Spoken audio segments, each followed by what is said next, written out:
And this just in, that planned press conference between President Volodymyr Zelenskyy and President Donald Trump has been canceled. We're keeping an eye on the doors of the White House to see if President Zelenskyy is still in that building, if he actually leaves.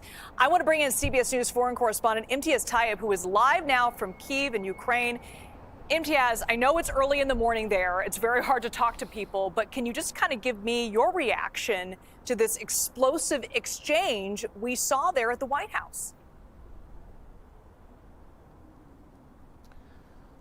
Yeah, it's almost hard to find words to really describe the feeling here in Ukraine, having watched that scene unfold in the White House. You have to remember, just this morning, there was a tiny sense of optimism. Remember, just 24 hours ago, President Trump sort of walked back to his false claim where he accused Volodymyr Zelenskyy of being a dictator. And so many had hoped that although this deal was going to be signed, that these two leaders could potentially turn a page and we could see the U.S. and Ukraine working together again in a very productive way, much of they've done since the start of Russia's invasion, and that seems to have all fallen apart.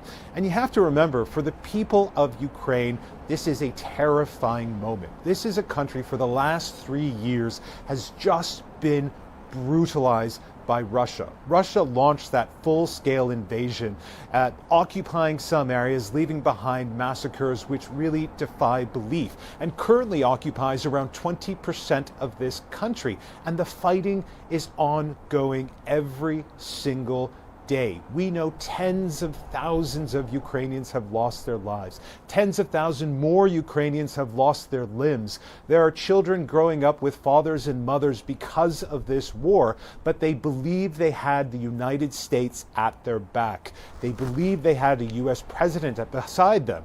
And now they feel very differently given that exchange we just saw in the White House, and many are wondering just what is going to happen next and what that means for the future of their country they have fought so bravely for. In that exchange, Imtiaz, President Trump said to President Zelenskyy, you should be grateful, if not for the U.S.'s support and help, that this war would have been over in 2 weeks. You are on the ground there in Ukraine, have covered this war extensively since it began. How much of an impact has the U.S. involvement had on the people of Ukraine and this conflict? Extraordinary. And what's so shocking about that statement is if you talk to Ukrainians, the level of gratitude they have for their American partners is extraordinary. There's so much gratitude for the U.S. There's so much gratitude for everything the United States has done for this country. There, of course, is gratitude for European partners as well. This coalition to support Ukraine in this fight against Russia, which, as we know, launched this war. It was not Ukraine who started it. This was Russia.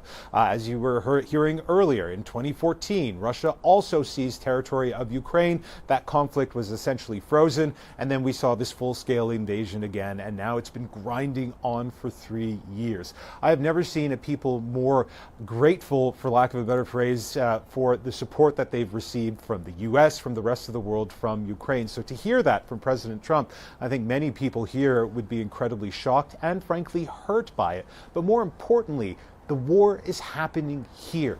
This is where people are dying. This is where people are losing their homes, their livelihoods, and more importantly, do not know what will happen next for them and their families. There's also 6 million Ukrainians who have fled the war, who are living abroad as refugees. They just want to come home. They too want to see an end to this war. But like many others, not just here in Ukraine, but indeed around the world, not on Vladimir Putin's terms. And yet it feels like in this moment, this very well could be how this conflict ends, if it does end. Now, before this explosive meeting, Imtiaz, the majority of Ukrainians believe that President Zelenskyy coming to the White House to sign this rare earth minerals deal, even though it's an exchange for support, monetary support, almost it reads a little bit like a bank loan. But were they optimistic that by signing this deal, there was going to be a clear path to peace? Look, there's a lot of pragmatism here in Ukraine. Countries at war, countries which are experiencing the kind of devastation that people here in Ukraine are experiencing, you have to make these difficult decisions every day. And so we're talking about presidents, we're talking about governments, but your average Ukrainian understands that there has to be sacrifices have to be made. Yes, when it comes to things like mineral wealth or sharing resources and that sort of thing. That wasn't lost on Ukrainian people. And again, yes, you're right. Many people had hoped that this was an opportunity for President Zelenskyy and President Trump to turn the page, to enter into a new era of partnership, which would, of course, be very different from the Biden era, but at least a new era of partnership.